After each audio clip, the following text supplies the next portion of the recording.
রজসী নিপৌতিতানাং মোহজালবৃতানাং।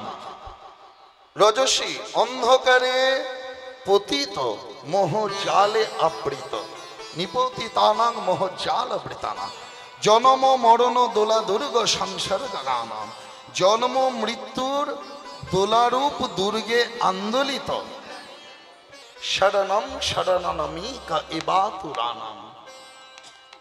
কুশল পথ নিযুক্ত চক্রপাণি নরনাম। তাদের সেই স্মরণে চক্রপাণিকে যারা স্মরণ করে, যারা অন্ধকারে পতিত, যারা মোহজালে আবৃত, যারা জন্ম মৃত্যুর দোলারূপ দুর্গে আন্দোলিত, এই আশ্রয়হীন কাতর মানুষের কুশল বিধানে চক্রপাণি হলো একমাত্র শরণ।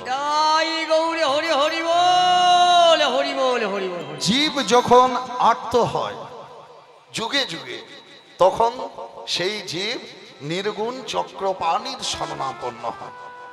যখন আসে, প্রথম আমরা যখন ভূমিষ্ঠ হই, তখন কি বলে কান্দে মা? টোয়া টোয়া, তাই তো? টোয়া টোয়া নয়, তু কাহা তু কাহা, তুমি কোথায়? হে নাথ রমন, তুমি কোথায়? তুমি ছাড়া আর কে তরাবে? আমরা ডাকি। সেদিন ভগবানকে বলি কি? তুমি নাম, তুমি নাম, তুমি নাম, তুমি নাম,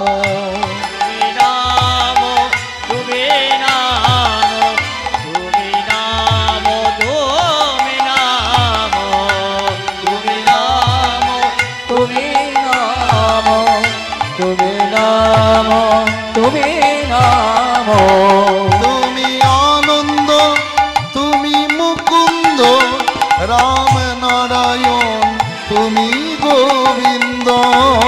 আনন্দ তুমি মুকুন্দ, রাম নারায়ণ, তুমি গোবিন্দ। তুমি আনন্দ তুমি মুকুন্দ, রাম নারায়ণ, তুমি গোবিন্দ। তুমি নাম, তুমি নাম, তুমি নাম, তুমি নাম, তুমি নাম, তুমি নাম, তুমি নাম, তুমি নাম, তুমি নাম, তুমি নাম, তুমি নাম, তুমি নাম। আর সেই ভক্তের ডাকে সাড়া দিয়ে ভগবান ক্ষীরোদ সাইর কমলার সেবিত চরণ কমলকে একটি একটি করে ফেলে কি বলে? হ্যাঁ, আমি নামি, আমি নামি, আমি নামি, আমি নামি, আমি নামি, আমি নামি, আমি নামি,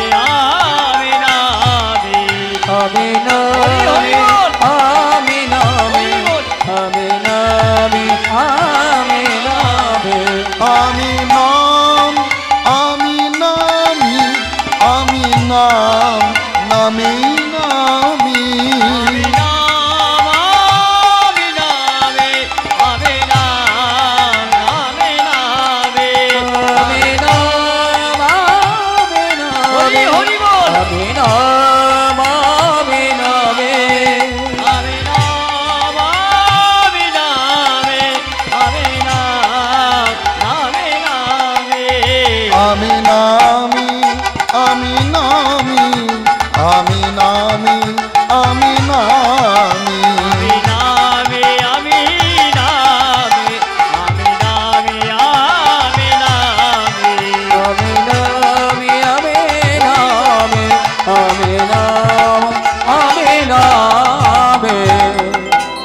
আমি নাম, আমি নামি, আমি নামি নামি, হরি নামে, হরি নামে, হরি নামে, হরি নামে।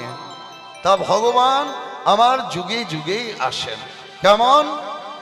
यदा यदा हि धर्मस्य ग्लानिर्भवति भारत अभ्युत्थानमधर्मस्य तदात्मानं सृजाम्यहम् परित्राणाय साधूनां विनाशाय च दुष्कृतां ধর্ম সংস্থাপনার্থায় সম্ভবামি যুগে যুগে। ভগবান আসেন যখন ধর্মের উপর গ্লানি নেমে আসে, যখন অধর্মের প্রাদুর্ভাব হয়, তখন সাধুদেরকে রক্ষা করার জন্য, অসুরদেরকে বিনাশ করার জন্য, বিনাশ অর্থে তাদেরকে মুক্তি দানের জন্য এবং ধর্মকে স্থাপন করার জন্য আমি যুগে যুগে অবতীর্ণ হই। তাহলে যখন ধর্মের প্রভাবটা বাড়ে তখন অধর্মটা দূরে থাকে, আর যখন অধর্মের প্রভাব বেড়ে যায় তখন ধর্ম কমে যায়। তাই তো আমরা বলি কি কলিকালে এত পাপের ছড়াছড়ি কেন মা? পাপের ছড়াছড়ি কেন? পাপী বেশি তা নয়, যারা সাধারণ মানুষ, যারা সাত্বিক, যারা ধার্মিক, তারা ধর্মটাকে কম করে দিয়েছে, তার জন্য এত অধর্মের ছড়াছড়ি। মায়েরা প্রদীপ জ্বালেন, প্রদীপটা জ্বলে কতক্ষণ? যতক্ষণ তাতে তেল বা ঘিটা থাকে। কিন্তু তেল বা ঘি যদি কম হয় কি হবে? প্রদীপের আলোটিও কম হয়ে যাবে। আর তেল ঘি যদি না থাকে তাহলে প্রদীপটি নিভে যায়। প্রদীপ যখন নিভে যায় তখন চারিদিক থেকে অন্ধকার এগিয়ে চলে আসে। তাহলে অন্ধকারকে টেনে আনতে হয় না, ডেকে আনতে হয় না। বা আমরা কেউ বলি না, ওরে এক ঝুড়ি একটা ব্যাগে করে অন্ধকার কিছু বাইরে দিয়াই। যেখানে আলো কম সেখানে অন্ধকার ঢুকে যায়, তেমনি যেখানে ধর্ম কম সেখানেই অধর্ম ঢুকে যায়। এই যে এখানে অখণ্ড নাম চলছে, এখান থেকে, এই গীতা ভবন থেকে কিন্তু, এই আশ্রমটা থেকে কিন্তু অধর্মটা দূরে আছে, বাইরে আছে। আপনারাও দেখবেন কোনো মঠে, মন্দিরে বা আশ্রমে বসে বসে, হ্যাঁ, বা পাড়াতেও প্রতিদিন 1 ঘন্টা করে হরিনাম করেন। যেদিন দেখবেন মূল গায়ক বা বাদক না আসে না, সেদিন আমরা কি বলি? ওরে আজকে তো ও আসেনি, আজ চল নামটা একটু কম করে দিই। যখন নামের পরিমাণটা কম হয়ে যায়, 1 ঘন্টার জায়গায় 1/2 ঘন্টা হয়ে যায়, তখন কিন্তু সেই মন্দিরে বা নাট মন্দিরে বসে বসে আমরা অন্য আলোচনায় ঢুকে যাই। ওই বাড়িতে কি হয়েছে, ওই পাড়ায় কি হয়েছে, ওরা ভাই ভাই কি করেছে, ওরা শাশুড়ি বউয়ে কি করেছে। অর্থাৎ আপনার অজান্তেই কিন্তু পরনিন্দা, পরচর্চা ঢুকে গেল। কিন্তু আপনি যদি ধর্মের পরিমাণটাকে বাড়ান, 1 ঘন্টার জায়গায় 2 ঘন্টা, 2 ঘন্টার জায়গায় যদি 3 ঘন্টা করেন, আপনার পাশাপাশি যারা অধর্ম করছে না, তারা আস্তে আস্তে আরো সরে চলে যাবে। বলবে না রে না, চল আর একটু সরে যাই, ওরা তো ওখানে নাম করছে। তাহলে অধর্মকে টেনে আনতে হয় না, যেখানে ধর্ম কম হয় সেখানেই অধর্মের প্রবেশ হয়। তাহলে ভগবান আমার আসেন, তার আসার প্রথম কারণটা কি? গ্রন্থকার, শাস্ত্রকার কি বলছেন? পরিত্রাণায় সাধনা। আমরা কি বলি? সত্যযুগে ভগবান আমার এসেছেন হিরণ্যকশিপুকে বধ করার জন্য, ত্রেতা যুগে ভগবান এসেছেন রাবণকে বধ করার জন্য, দাপর যুগে ভগবান এসেছেন কংসকে মারার জন্য, ধ্বংস করার জন্য। কিন্তু বাবা, কাউকে মারার জন্য ভগবানকে নিচে নামার প্রয়োজন পড়ে না। কাউকে মারতে গেলে ভগবানকে অবতার নিতে হয় না, ভগবান উপর থেকে বসে বসেই মেরে দিতে পারে। তাহলে তিনি কেন আসেন? সত্য যুগে এসেছেন শুধু হিরণ্যকশিপুরকে বধ করার জন্য নয়। ছোট্ট প্রহ্লাদ নারায়ণ নারায়ণ করে ভগবানকে ডাকছে, তা প্রহ্লাদকে একটু কোলে নিতে হবে না? একটু জড়িয়ে ধরতে হবে না? আদর করতে হবে না? ভগবান আসেন ত্রেতা যুগে কেন? শুধু শুধু রাবণকে বধ করার জন্য নয়। তাহলে অহল্যা, সে পাষাণী হয়ে আছে, অহল্যাকে উদ্ধার করতে হবে না? বজরংবলী পবন পুত্র বীর হনুমান যে বুক চিরে রাম সীতাকে দেখাচ্ছে, সেই হনুমানকে দেখা দিতে হবে না? সবরি গরিব ভক্ত, তার হাতে ভগবান এঁঠো কুল খেলেন। ভগবান আসেন দাপর যুগে শুধু কংসকে ধ্বংস করার জন্য নয়, কংসকেও তিনি উপর থেকে বসে বসে মেরে দিতে পারেন। তাহলে কেন আসেন? নন্দ রাজা, মা যশোদা কত যুগ যুগ ধরে তপস্যা করেছে, তবে ভগবানকে ছেলে রূপে, সন্তান রূপে পেয়েছে। সেই নন্দ রাজাকে একবার বাবা বলে ডাকবে না? নন্দ রানীকে একবার মা বলে ডাকবে না? কি করছে নন্দ রাজা? গোয়ালে গেছে, বাথানে গেছে। গোয়ালাদের কাজ কি? গোয়ালাদের কাজ হলো গাভী দহন করা আর গোচারণ করা, গো পালন করা, তাই তো? এটাই গোয়ালারা করেন? বলে না বাবা, গোয়ালারা আরেকটা কাজও করেন। কি? দুধে জল মেশানো। হ্যাঁ, এটাও করেন গোয়ালারা। তা নন্দরাজা কি করেছে? গোয়ালে গিয়ে গাভী দহন করে দুধের সেই পাত্রটা, বালতিটা নিয়ে পড়ে বলরামকে দিচ্ছে। এই বলে এটা নিয়ে যা, বাড়িতে গিয়ে রাখবে। কৃষ্ণ তখন ছোট, যদিও দাদা বলরামের থেকে 14 মাসের ছোট হলো কৃষ্ণ। কৃষ্ণ বলছে, ও বাবা, বাবা আমাকে কিছু দাও, আমিও নিয়ে গিয়ে আমার মাকে দেবো। এই বাবা, তুই কি দিবি রে? তুই তো ছোট কানাই, তুই তো ছোট গোপাল। বলে বাবা, আমি যখন ছোট তখন আমাকে ছোট কাজ দাও, ছোট কাজ করবি। গোয়ালে গোবরে কাদাতে নন্দ রাজার চরণ পাদুকা চটি জোড়া ভারী হয়ে গেছে। সেই চটি জোড়া নিয়ে দিচ্ছে কৃষ্ণকে। একা নাই, এগুলো নিয়ে যা, নিয়ে গিয়ে বাড়িতে রাখবে। আর ভগবান হয়েও সেই পিতা নন্দের চরণ পাদুকাকে মাথায় করে বইছে কৃষ্ণ, মাথায় করে নিয়ে যাচ্ছে। মুখ থেকে কত কাদা গোবর গলে গলে নামছে।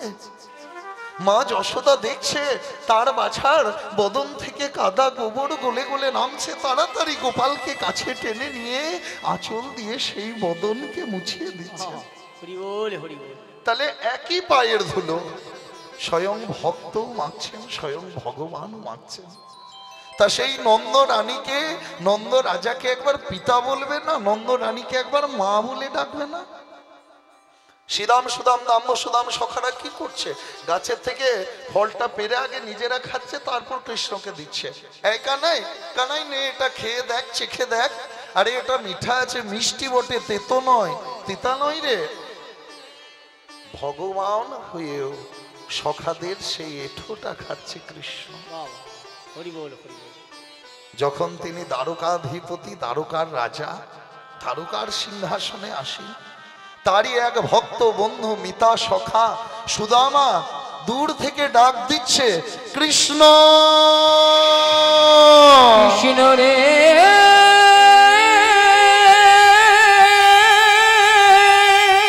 সখা, প্রাণের সখা কৃষ্ণ,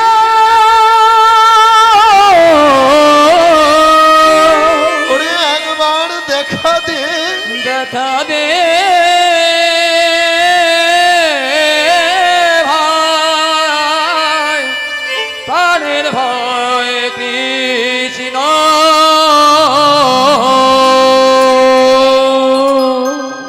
উন্মাদের মতো, পাগলের মতো ছুটতে ছুটতে চলে যাচ্ছে নিজের সিংহাসন ছেড়ে দিয়ে। সেই গরিব বন্ধুর ডাকে, সুদামার ডাকে, সেই রাস্তাতে কত কাঁকড়, কত পাথর, কত কাঁটা।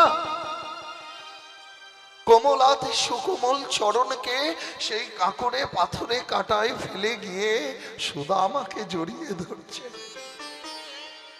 সুদামাকে নিয়ে এসে যেখানে রুক্মিণী তার চরণ সেবা করে, পদ সেবা করে, সেই শয্যায়, সেই বিছানার উপর তাকে বসাচ্ছে। বসিয়ে পড়ে বলে, সুদামা, সুদামা, তার চরণ সেবা করে দিচ্ছে, দে, পা দুটো দে, কত কষ্ট করে এসেছিস ভাই আমার কাছে। কোলে নিয়ে সুদামার চরণ ধুয়ে দিচ্ছে, সুদামার চরণ মুছিয়ে দিচ্ছে, পদ সেবা করছে। এই সুদামা, আমার জন্য কি এনেছিস রে? কি নিয়ে আসবে সুদামা? কিছুই তো নেই, খুব গরিব।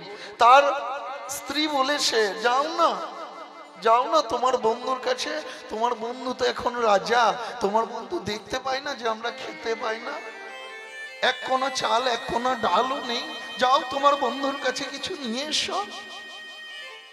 বন্ধুর কাছে চাইতে, যে বন্ধু যে কেশব না চাইতে সব দেয়, তাকে কি চাওয়া যায়? তা প্রভুর কাছে, গুরুর কাছে, বন্ধুর কাছে যেতে গেলে কিছু ভেট নিয়ে যেতে হয়, কিছু উপহার নিয়ে যেতে হয়। কি নিয়ে যাবে? দু চার ঘর ভিক্ষা করে দু চার মুঠো শুকনো চিড়ে পেয়েছে, কালো কালো পোকা লাগা, সেগুলিকে নিয়ে আসছে, চোখের জলে সেগুলো আবার ভিজে গেছে, নিয়ে এসে পরে লুকিয়ে রাখছে। কৃষ্ণ বলছে, সুদামা আজ তুই যা এনেছিস তা আমি খাবো, আর আমার বাড়িতে যা আছে না সব তোকে খেতে হবে। ভগবানের বাড়ির ক্ষীর, সর, ছানা, ননি, পুষ্পান্ন, পরমান্ন, মালপোয়া, রাবড়ি, সন্দেশ সব কিছু তুলে দিচ্ছে সুদামার মুখে। আর সুদামা তাড়াতাড়ি লুকাচ্ছে, না কানাই আমি কিছু আনিনি রে। কই দে, ওই তো লুকাচ্ছিস, লুকাচ্ছিস মনে হচ্ছে, দে বের কর, আমি দেখি কি এনেছিস। কি করে দেবে? তার বন্ধু তো এখন রাজা, তার বন্ধু তো এখন, তার বন্ধুর মাথায় সোনার মুকুট, অঙ্গে রত্ন খচিত, স্বর্ণ খচিত পোশাক, কি করে দেবে? দিতে পারছেন না। দে বলছে, তাড়াতাড়ি সরিয়ে বের করে সেই দু চার মুঠো চিড়ে।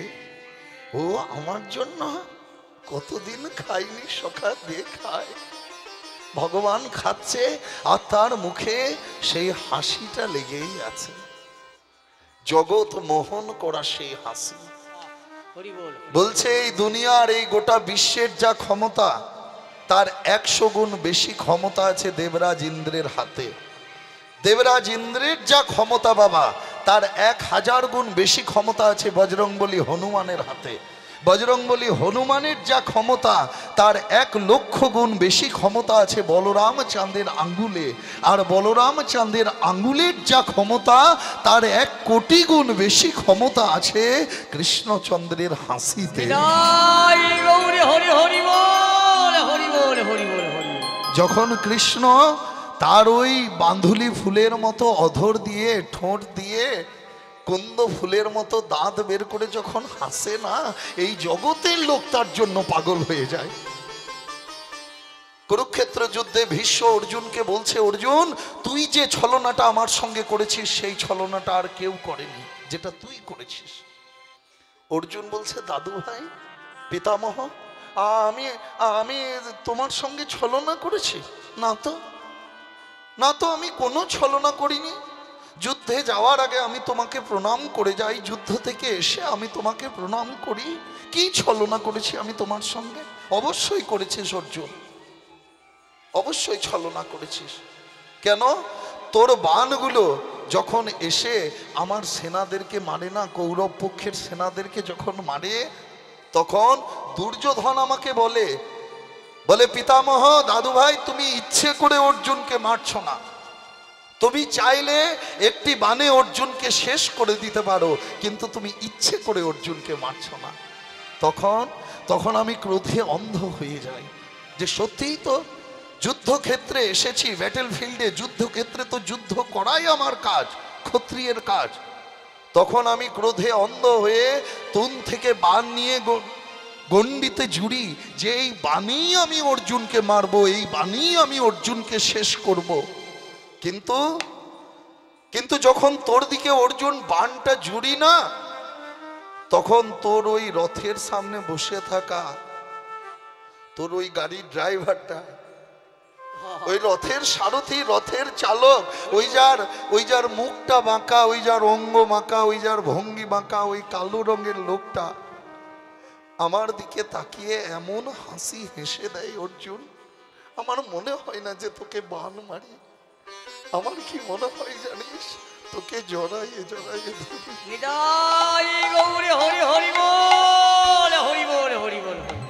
ওই কৃষ্ণ আমার ব্রহ্মচর্যকেই খতম করে দিয়েছে। সবাই বলে দেবব্রত ভীষ্মের ন্যায় ব্রহ্মচারী আর কেউ নেই, কিন্তু এটা কি কোনো ব্রহ্মচারীর ভাষা? কোনো ব্রহ্মচারী কি কাউকে বলবে যে তোমার চোখটা কত সুন্দর, তোমার চুলটা কত সুন্দর, তোমার হাসিটা কত সুন্দর? কিন্তু কৃষ্ণ আমাকে দিয়ে বলিয়ে নিয়েছে, হে কৃষ্ণ তুমি কত সুন্দর। তোমার হাসিটা, মুখটা, চোখটা কত সুন্দর। ত্রিভুবন কমনম তমাল বরণম রবিকর গৌরবরম্বরম দাধান। তাহলে এটাই হলো কৃষ্ণ। তার সব থেকে বড় আকর্ষণ হলো তার সৌন্দর্য।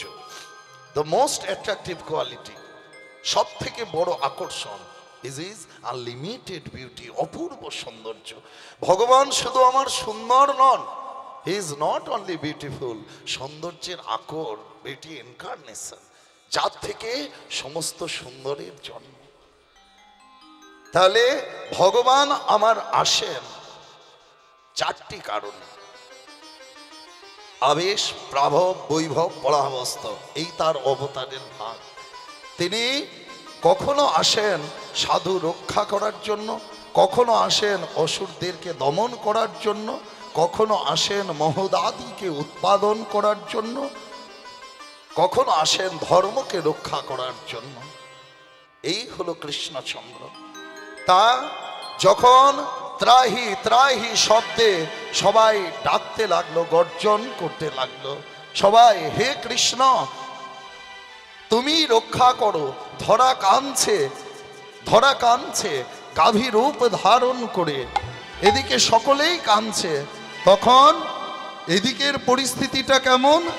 বসুদেব দেব ধরিয়া নীল, দেব দেব কি ধরিয়া নীল, বসুদেব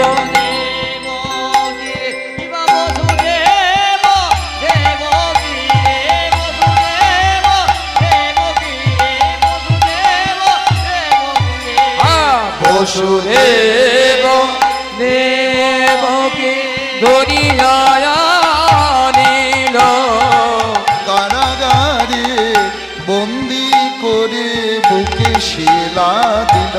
আহা মরে কারাগারে বন্দি করে বুকে